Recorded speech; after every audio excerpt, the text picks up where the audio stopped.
لا القناة، أي قناة في العالم، وأنا عارف بقول إيه. وهشرح لحضراتكم هذه الصورة من المسجد الأقصى. المسجد الأقصى اللي بجد بقى، اللي انتوا بتشوفوه كله في الصور ده ملوش علاقة بالمسجد الأقصى. هوري لحضراتكم المسجد الأقصى، هوري لحضراتكم سيدنا محمد أم الأنبياء فين. لما قالوا له أنت كذاب اوصف لنا المسجد الأقصى، فبدأ يوصف النقوش. هوري لحضراتكم النقوش اللي موجودة في المسجد الأقصى. انتوا هتذهلوا الأول، لأن المسجد الأقصى ده تحت الأرض بحوالي 12 متر. الأهم من ذلك إن أنا هوري لحضراتكم برضو المكان اللي بيقولوا فيه هيكل سليمان. الصراع كله على 100 متر مربع، هنشوفهم مع بعض.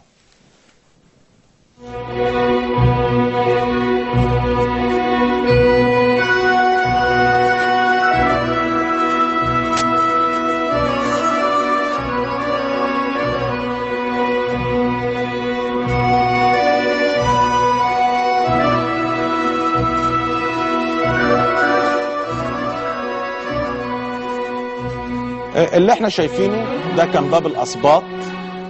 احنا دخلنا كده، دي الساحة.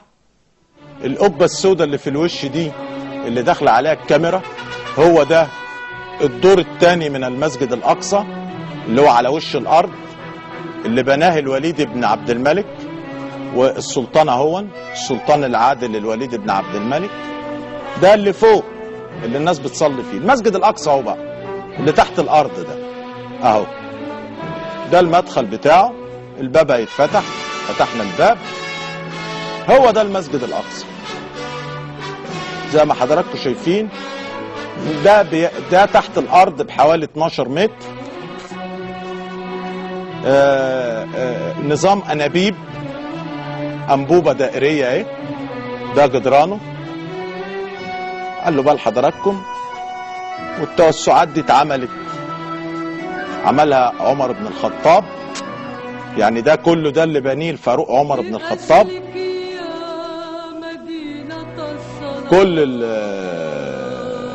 كل اللي حضراتكم شايفينه ده الفاروق عمر بن الخطاب الذي بناه بالنظام الأنبوبي اللي حضراتكم شايفينه ده، لأن ده محفور في قلب الجبل، ده محفور جوه الجبل،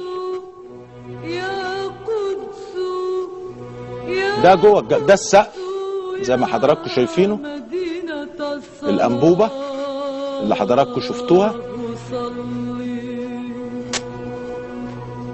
هذا المسجد الأقصى، ده الفواصل، لا أنبوبتين جنب بعض، الممرين الاثنين اللي بناهم الفاروق عمر بن الخطاب اهو. في بنات معديه من ممر واحنا واقفين في الممر الثاني، وفي بينها وبين بعض الابواب اللي هي على الطراز الاسلامي اللي حضراتكم شفتوها.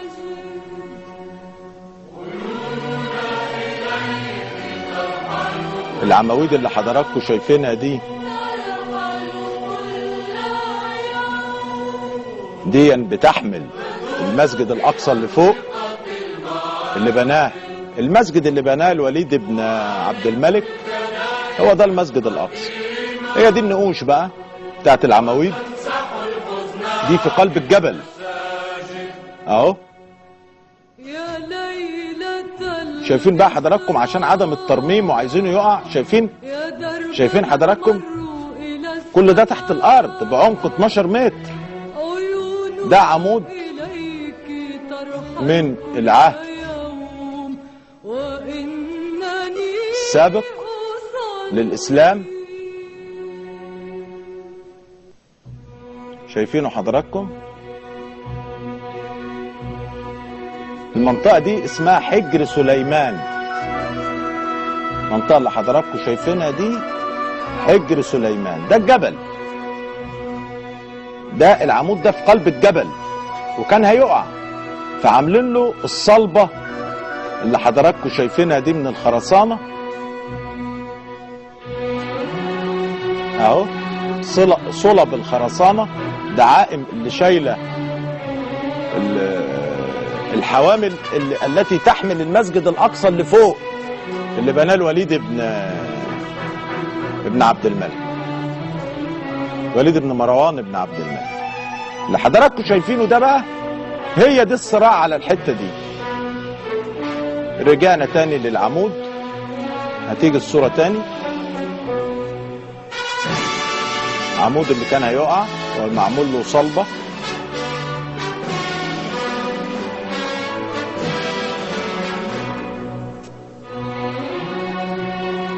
هو ده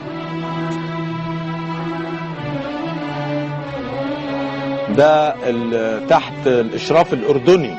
الأردن هي اللي بتشرف على الحاجات دي، وهي اللي عملت الصلبة دي، وعملتها بعد معاهدة السلام اللي وقعتها مع إسرائيل. لأجلك يا مدينة الصلاة دي أحد نقوش الأعمدة.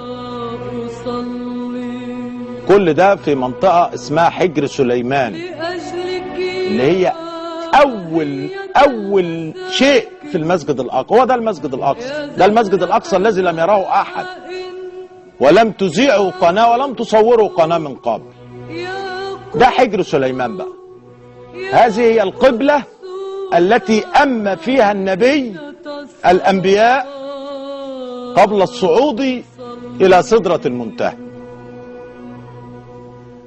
أهي جايبينها تاني، شايفين بقى حضراتكم في المساحة دي، هي دي في المنطقة دي، وهي دي النقوش اللي ما سألوه أهله في مكة طب قول لنا اللي موجود في المسجد الأقصى، فوصف النقوش اللي حضراتكم فتحنا منها دي عشان بيصف المسجد الأقصى من بره، الساحة اللي بره والحتت دي.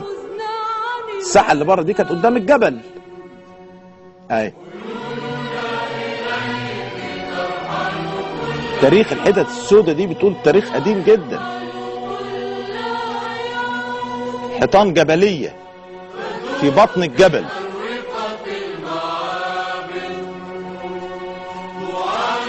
اهو اهي اهو زي ما حضراتكم شايفين استعراض للسقف.